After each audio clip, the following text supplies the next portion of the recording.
ভাল শিক্ষক আছিল, এই কথাখিনিতে আমি কেৱল সামৰিব বিচৰা নাই। মই আমাৰ বাছাদ আলী ছাৰে কৈ যোৱাৰ দৰে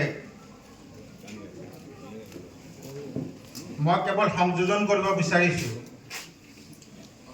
যে 1980-81 চনত যেতিয়া ৰাঙলু উচ্চ ইংৰাজী বিদ্যালয় প্ৰতিষ্ঠা কৰিবৰ কাৰণে ব্যৱস্থা গ্ৰহণ কৰা হৈছিল, মোৰ লগতে আৰু বহুকেইজন ছাত্ৰই এই প্ৰতিষ্ঠাপক আমি ছাত্ৰ হিচাপেও ইয়াত আমি যথেষ্ট অৰিহণা আগবঢ়াইছিলোঁ। আমাৰ ডাঙৰসকলে আগত আছিল আৰু আমি পিছত আছিলোঁ, পাৰ্থক্য সিমানেই। ৰাস্তাত মাটি কাটোতে তেখেতসকলেও কাটিছিল, লগত চপৰাবিলাক দাঙি নি ৰাস্তাত পেলোৱা মানুহকেইজন আমিয়েই। গতিকে বিগত 1980 চনৰ পৰা যেতিয়া ৰাঙলু উচ্চ ইংৰাজী বিদ্যালয় প্ৰতিষ্ঠা কৰা হ'ল, তাৰ কেইবছৰমান পিছতে নজিবুৰ ৰহমান অৰ্থাৎ আমাৰ প্ৰয়াত নজিবুৰ ৰহমান ছাৰ ৰাঙলু উচ্চ ইংৰাজী বিদ্যালয়ত শিক্ষকতা কৰিবৰ কাৰণে তেখেতে ইয়াত আহি যোগদান দিছিল। মই সেই সময়ত ৰাঙলু উচ্চ ইংৰাজী বিদ্যালয়ৰ পৰা হাইস্কুল শিক্ষান্ত পৰীক্ষা 1984 চনত পাছ কৰি আমি ওলাই গৈছিলোঁ আৰু লগে লগে ছাৰ আহি পেলাই ইয়াত এজন শিক্ষক হিচাপে ভেঞ্চাৰ স্কুলত শিক্ষকতা কৰিব লৈছিল। কিন্তু ছাৰক আমি তেতিয়াৰ পৰাই এজন শান্ত ভদ্ৰ অমায়িক ব্যক্তি হিচাপে আমি তেখেতক পাই আহিছোঁ। কোনোদিন কেতিয়াও কাৰো লগত খং কৰা নাছিল, বৰ চিন্তাশীল ব্যক্তি আছিল, যিকোনো কথা যেতিয়া তেতিয়াই য'তে কৈ দিয়া নাছিল। তেখেতৰ চিন্তাত তেখেতৰ যি ভাৱধাৰা এইবিলাকত কেতিয়াবা আমিও নিজে প্ৰভাৱিত হৈছিলোঁ। নজিবুৰ ৰহমান ছাৰৰ ৰাঙলুত সেই সময়ত থকা ইউনিভাৰ্চেল ব্ৰাদাৰহুড এছ'চিয়েশ্যন, যাৰ প্ৰেচিডেণ্ট মোৰ দেউতা আছিল, যাৰ সম্পাদক আব্দুল মতিন চাহেব আছিল, তেখেতে সেই সময়তে কনডেন্সড কোৰ্ছ অফ এডুকেশ্যন এটা সংক্ষিপ্ত পাঠ্যক্ৰম আছিল, যিবিলাক ল'ৰা ছোৱালীয়ে মেট্ৰিক পৰীক্ষা দিয়া নাই বা দি পেলাই ফেইল কৰিছে, ঘৰত বহি আছে, তেনেকুৱা ছাত্ৰ ছাত্ৰীবিলাকক বিশেষকৈ পঢ়ুৱাই পেলাই পাছ কৰাৰ এটা প্ৰচেষ্টা হাতত লৈছিল আৰু তাত তেওঁ শিক্ষকতা কৰিছিল। মই তেখেতক স্কুলত এজন সহকৰ্মী হিচাপে লগ পাইছিলোঁ, যিহেতুকে 1990 চনৰ পৰা 2016 চনলৈকে মই ৰাঙলু উচ্চ ইংৰাজী বিদ্যালয়ৰ শিক্ষক হিচাপে ইয়াত কৰ্মৰত আছিলোঁ আৰু শিক্ষকতা কালছোৱাত এজন সহকৰ্মী হিচাপেও মই তেখেতক খুব ভালদৰে জানিছিলোঁ, বুজিছিলোঁ। সদায় ছাৰক ছাৰ বুলিয়েই মাতিছিলোঁ, যদিও তেওঁ মোক পঢ়োৱা নাছিল, কিন্তু এজন সন্মানীয় ব্যক্তি হিচাপে তেখেতক আমি সদায় সন্মান প্ৰদান কৰিছিলোঁ। তাৰে কেইবছৰমান পিছত তেখেতে আৰ্যভট্ট বিজ্ঞান কেন্দ্ৰত কোঅৰ্ডিনেটৰ হিচাপে প্ৰথম নিয়োগ ময়েই কৰিছিলোঁ তেখেতক, আৰু তেখেতে এজ এ কোঅৰ্ডিনেটৰ আজি কঠীয়াতলী ব্লকৰ অন্তৰ্গত শিক্ষকসকলক একত্ৰিত কৰি ছাত্ৰ ছাত্ৰীবিলাকক বিজ্ঞান বিষয়ক যিবিলাক বিষয় ইয়াৰ জ্ঞান তেখেতে প্ৰদান কৰিছিল। মোক সকলো সময়তে তেওঁ গ্ৰাম বিকাশ পৰিষদৰ উপৰিও নগাঁও মোৰ অফিচত গৈ পেলাই তেখেতে লগ ধৰিছিল, আৰু যেতিয়াই ছাৰক কৈছোঁ ছাৰ 1 ঘণ্টা বহিব লাগিব, অলপ বহক, ছাৰে কেতিয়াও মানা কৰা নাছিল। চাহ একাপ খাওক বুলি ক'লে কেতিয়াও মানা কৰা নাছিল। আমাক এজন সহকৰ্মী নহয়, এজন ছাত্ৰ বুলিও তেখেতে ভাবিছিল আৰু সৰু ভাইৰ নিচিনা তেখেতে মৰম কৰিছিল। তেখেতৰ মৃত্যুত আমি গভীৰ বেদনা পাইছিলোঁ। তেখেতৰ মৃত্যুত আমি এজন সুদক্ষ শিক্ষকক হেৰুৱাইছিলোঁ, এজন পথ প্ৰদৰ্শক হিচাপে তেখেতে কাম কৰিছিল। সকলোবিলাক আশে পাশে থকা স্কুলবিলাকত তেখেতে প্ৰায় গৈছিল, আৰু তাৰ ফটো মই ফেচবুকত প্ৰায় পাইছিলোঁ। আৰু ভাল লাগে যে ছাৰে আমাৰ ল'ৰা ছোৱালীবিলাকক গাইড কৰিবৰ কাৰণে যেতিয়াই যোনে যিখন স্কুলতে মাতিছিল তেখেতে গৈ উপস্থিত হৈছিল। গতিকে এনেজন সুদক্ষ সমাজসেৱক, সুদক্ষ শিক্ষক আজি আমাৰ মাজত নাই যদিও তেখেতৰ যিবিলাক কৰ্মৰাজি এইবিলাকক আমি ৰোমন্থন কৰিবই লাগিব। তেখেতৰ কৰ্মৰাজিয়ে আমাৰ ল'ৰা ছোৱালীক উৎসাহ যোগাব, ভৱিষ্যত প্ৰজন্মক আগবাঢ়ি যোৱাত সহায় কৰিব। মই নজিবুৰ ৰহমান ছাৰক যিমান ওচৰৰ পৰা পাইছোঁ যে ছাৰৰ যি নম্ৰতা ভদ্ৰতা, ছাৰে যি সামাজিক কাম কাজত সকলোৰে লগত মিলিজুলি কাম কৰিছিল, যিকোনো কামতে আমাক সহায়ো কৰিছিল। গতিকে এনেকুৱা এজন ব্যক্তি আজি আমি আমাৰ মাজত নাপায়, তেখেতক হেৰুৱা আমি দুখ পাইছোঁ। কিন্তু মই প্ৰথমেই কৈছোঁ যে নিয়তি যি দিলা খেলা, জন্ম হ'লে মৃত্যু হ'বই লাগিব, মৃত্যুৰ সোৱাদ সকলোৱে ল'বই লাগিব। আজি এনেকুৱা এটা মুহূৰ্তত তেখেতৰ স্মৰণত যিখন গ্ৰন্থ উন্মোচন কৰিলে, তাতে আমাৰ ৰাঙলুৰ প্ৰায় চিনাকি মুখ, সকলোৱে কিবা নহয় কিবা লিখিছে। মই দুটা কথা লিখিছোঁ, লিখাত মোৰ বিশেষ অভ্যাস নাই, তথাপিতো যিখিনি অন্তৰকণৰ পৰা আহিছিল সেই দুটা কথাৰে মই তাতে সামৰিছোঁ। গতিকে মই ৰাইজৰ প্ৰতি অনুৰোধ থাকিব, ভুল ভ্ৰান্তি হ'লে আপোনালোকে চাই ল'ব। কিন্তু নজিবুৰ ৰহমান ছাৰ আমাৰ সদায় মৰমৰ হৈ থাকিব। ভৱিষ্যতে আমি তেখেতক স্মৰণ কৰিম আৰু মাজে মাজে আমি তেখেতৰ নাম লৈ আমি এনেকুৱা ৰোমন্থন কৰিবৰ বাবে স্মৃতিচাৰণ সভা আমি অনুষ্ঠিত কৰি যাম। আজি আমাৰ এই মঞ্চত যিসকল ব্যক্তি আহিছে, মই প্ৰায় সকলোকে চিনি পাওঁ, জানো।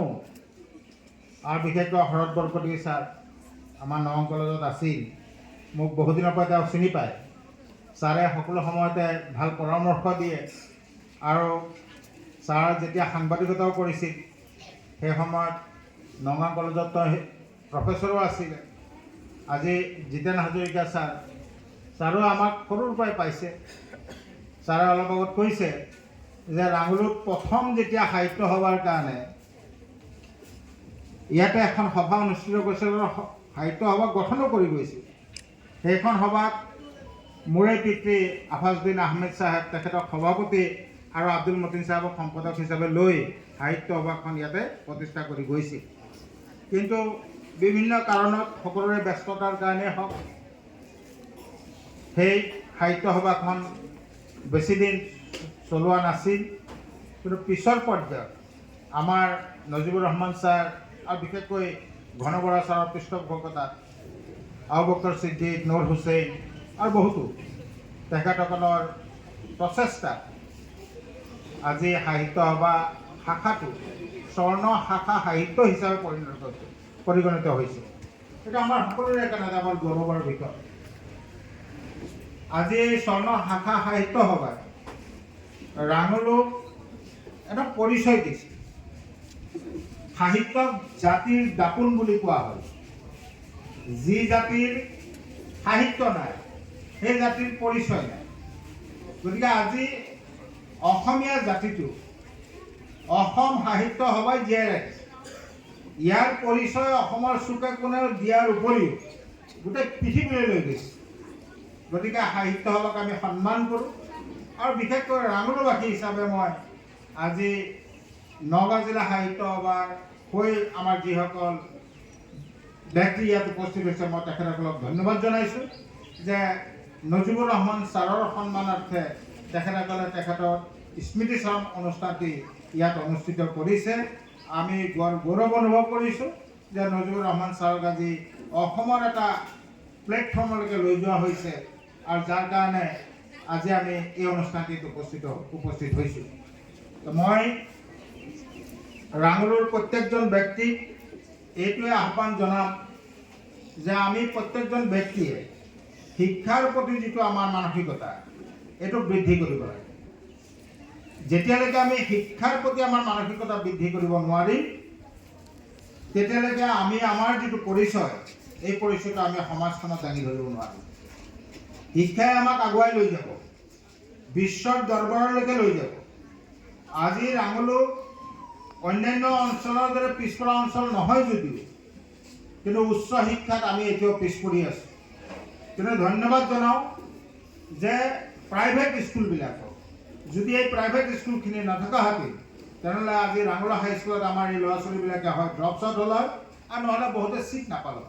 কিন্তু ইমান ল'ৰা ছোৱালী বৃদ্ধি হৈছে, তেনেকুৱা স্থলত আজি আমাৰ ল'ৰা ছোৱালীবিলাকক পঢ়াবৰ কাৰণে আশে পাশে আমাৰ যুৱক সমাজে যিবিলাক প্ৰাইভেট স্কুল বনাইছে তাক আমি ৱেলকাম কৰিছোঁ, তাক আমি শুভেচ্ছা জনাইছোঁ যে এনেকুৱা ধৰণৰ অনুষ্ঠানবিলাক গঢ়ি ৰাঙলৈ তাত শিক্ষাৰ প্ৰসাৰ তেখেতসকলে বিলাইছে। আৰু আমি উচ্চ শিক্ষাৰ পিনেও আমি মনোনিৱেশ কৰিব লাগিব। আমাৰ ল'ৰা ছোৱালীয়ে মেট্ৰিক পাছ কৰি তেখেতসকলে হায়াৰ ছেকেণ্ডেৰী যদি ছায়েন্সত পঢ়িছে আৰু যদি তাক সোধা হৈছে তুমি কি হ'বা, তেনেহ'লে কয় যে মই ডাক্তৰ হ'ম, মই ইঞ্জিনিয়াৰ হ'ম, আৰু তাৰ পৰা বেলেগলৈ নাযায়। গতিকে আজি এডুকেশ্যনেল কাউন্সেলিং ছেশ্যনৰ প্ৰয়োজন আছে। আমাৰ ল'ৰা ছোৱালীক আমি ৰাস্তা দেখুৱাব বিচাৰোঁ যে আমাৰ কেৱল ডাক্তৰ ইঞ্জিনিয়াৰ পঢ়ি পেলাই আমি বহি থাকিলে নহ'ব। আজি UPSC APSC এক্সামত দি প্ৰশাসনিক বিষয়া আমি হ'ব লাগিব। বিভিন্ন ধৰণৰ SSC এক্সাম দি পেলাই আমি চৰকাৰৰ যিবিলাক অফিচ আছে সেই কাৰ্যালয়বিলাকত চাকৰিত নিযুক্তি পাবৰ কাৰণে আমি ব্যৱস্থা কৰিব লাগিব। ইয়াৰ উপৰিও পেৰামেডিকেল 100টাতকৈ বেছি কোৰ্চেছ আছে, যিবিলাক কোৰ্চ আমি যদি কমপ্লিট কৰোঁ তেনেহ'লে আমাৰ ল'ৰা ছোৱালীয়ে সেই কোৰ্চবিলাক কমপ্লিট কৰি ওলাই আহি লগে লগে প্লেচমেণ্ট পাব। আৰু ডাঙৰ সমস্যাটো হৈছে যে প্লেচমেণ্ট। এটা সময়ত আমাৰ ল'ৰা ছোৱালীয়ে BA পাছ কৰিছে, MA পাছ কৰিছে, MSc পাছ কৰিছে, কিন্তু চাকৰি নাপায়, এতিয়াও নাপায়, যদিহে আমি তাৰ লগত কিবা স্কিল এডুকেশ্যন আমি এড কৰি নলওঁ। গতিকে স্কিল এডুকেশ্যনৰ ওপৰত আমি গুৰুত্ব দিব লাগিব। আজি ভাৰত চৰকাৰৰ স্কিল এডুকেশ্যনৰ ওপৰত যথেষ্ট গুৰুত্ব আৰোপ কৰিছে। গতিকে আজি সভাখনত মই দেখিছোঁ অধিকাংশ আমাৰ ছোৱালী মানুহ আছে, স্কুলত ল'ৰাবিলাক নাই। ল'ৰাবিলাক কিয় নোহোৱা হৈছে এইটো কিন্তু এটা চিন্তাৰ বিষয়। ল'ৰাবিলাকে এনেকুৱা সভা সমিতিবিলাকত নবহে, দুটা আমাৰ বক্তাৰ কথা নুশুনিলে সমাজখনক আমি আগুৱাই লৈ যাবৰ কাৰণে সেই গাইডেন্স আমি ক'ৰ পৰা পাম। গতিকে আমাৰ যুৱচামকো মই অনুৰোধ কৰিম, উঠি অহা ছাত্ৰ ছাত্ৰীসকলক অনুৰোধ কৰিম যে যিকোনো সভা সমিতিত বহিলে যদি মনোযোগেৰে আমি দুটামান কথা শুনো, এইবিলাকে আমাৰ জীৱনত পৰিৱৰ্তন আনিব পাৰে। গতিকে মানুহৰ জীৱনত পৰিৱৰ্তন কেতিয়া আহে কোনো ক'ব নোৱাৰে। মই সৰুৰ পৰাই মানে স্বেচ্ছাসেৱী অনুষ্ঠান ইউনিভাৰ্চেল ব্ৰাদাৰহুড এছ'চিয়েশ্যনৰ লগত জড়িত থকা গতিকে চাকৰিত মোৰ মজা মই পোৱা নাছিলোঁ। সঁচা কথা যদি মই ভাৰতবৰ্ষৰ বিভিন্ন প্ৰান্তত গৈছোঁ, বিভিন্ন NGOত মই গৈছোঁ, তাত গৈ পেলাই মোৰ অনুধাৱন হৈছে যে এটা NGOই এখন দেশ চলাব পাৰে। এটা NGOত হাজাৰ হাজাৰ মানুহক কৰ্মসংস্থাপন দিব পাৰে। এটা NGOৰ পৰা উঠি অহা প্ৰজন্মক গাইড কৰিব পাৰে। গতিকে আজি আমাৰ উঠি অহা প্ৰজন্মক মই অনুৰোধ কৰিম যে আমি ভৱিষ্যতে আমাৰ ল'ৰা ছোৱালীবিলাকে বিভিন্ন লাইনত বিভিন্ন দিশত আগবাঢ়ি আহক আৰু সমাজখনক গঢ়ি তোলক। আজি সমাজখনত বিগত বোধহয় 20-25 বছৰত বিভিন্ন সামাজিক অনুষ্ঠান মই গঢ় লোৱা দেখা নাই। যিবিলাক অনুষ্ঠান আমি গঢ় দি গ'লোঁ তাৰপিছত কেইখনমান প্ৰাইভেট স্কুল হৈছে, যিটো মই আগতেই কৈ গৈছোঁ এটা শুভ লক্ষণ। গতিকে সামাজিক কাম কাজত আমাৰ ল'ৰা ছোৱালীবিলাক ইনভলভ হ'ব লাগে। আমি সামাজিক কামৰ জৰিয়তে আমাৰ পৰিচয় আমি আগবঢ়াব পাৰিম। আমি কেৱল ব্যক্তিৰ স্বাৰ্থ লৈ পেলাই ব্যক্তিগত কাৰণত আমি কোনো কাম মানে কৰিব নালাগে।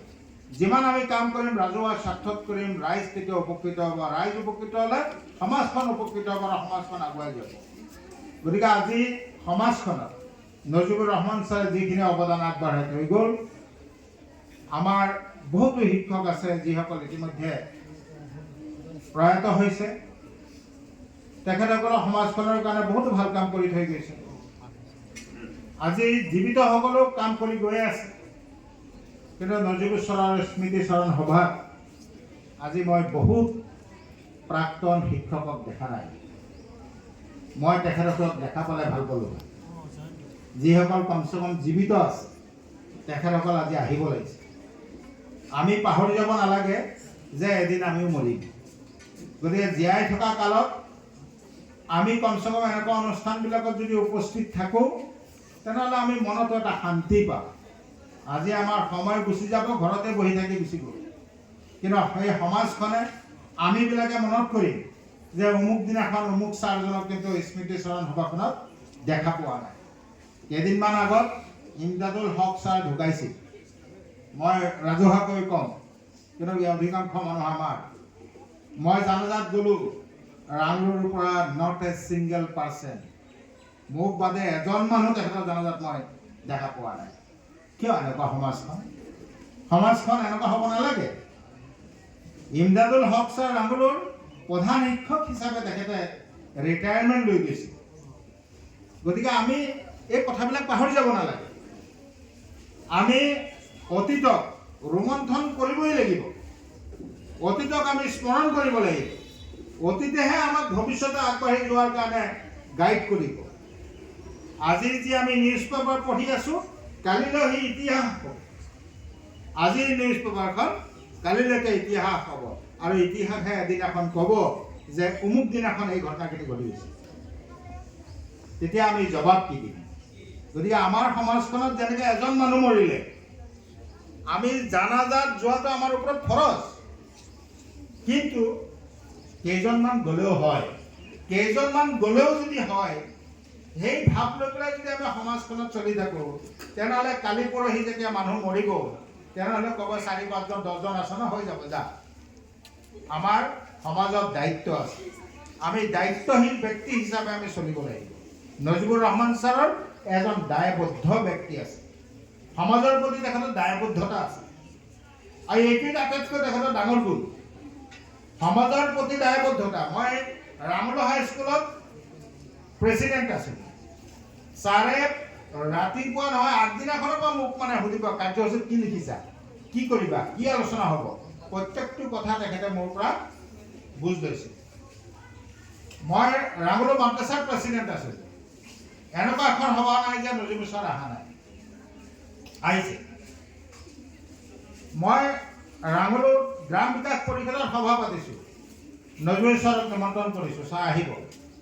ছাৰ চবৰ আগত গৈছে, এনেকুৱা দিন নাই যে ছাৰে পিছত গৈছে। সময়তো ছাৰে পাবন্ধ আছে, সময়ক মূল্য দিছে। আৰু মই ভাবোঁ আমি প্ৰতিজন ব্যক্তিয়ে সময়ক মূল্য দিব লাগিব। সময়ক আমি মূল্য দিম, আমি জিকি যাম। ধৈৰ্য ধৰি ভালদৰে আমি কাম কৰি যাম, আমি সফল হ'ম। আৰু এই সফলতা আমাৰ প্ৰত্যেকৰ জীৱনলৈকে ঘূৰি আহক। নজিবুৰ ছাৰৰ প্ৰয়াত আত্মাই যাতে শান্তি পাওক, তাৰ কাৰণে পৰম কৰুণাময় আল্লাহ তাআলাৰ ওচৰত দোৱা কৰোঁ। তেখেতৰ পৰিয়ালবৰ্গই ভালদৰে চলক, পৰিয়ালবৰ্গৰ প্ৰত্যেকজন সদস্য সমাজখনত ভাল কাম কৰি যাওক। আজিৰ দৰে যি কাম কৰিছে, এই কাম ইয়াতে যাতে ক্ষান্ত নাথাকে, আগবাঢ়ি যায়। এই কথাবিলাক কৈয়ে মই সকলোৰে প্ৰতি পুনৰবাৰ মোৰ ভুল ভ্ৰান্তিৰ বাবে ক্ষমা বিচাৰি আৰু আমাৰ কণ ছাত্ৰ ছাত্ৰীসকলৰ প্ৰতি আহ্বান যি জনাইছোঁ, এই আহ্বানক যাতে তেখেতসকলে কৰ্মৰত অৱস্থাত খটুৱাই সমাজখনত আগুৱাই লৈ যাব পাৰে, এইখিনিকে কামনা কৰি মোৰ চমু বক্তব্য ইয়াতে সামৰণি মাৰিছোঁ। জয় হিন্দ।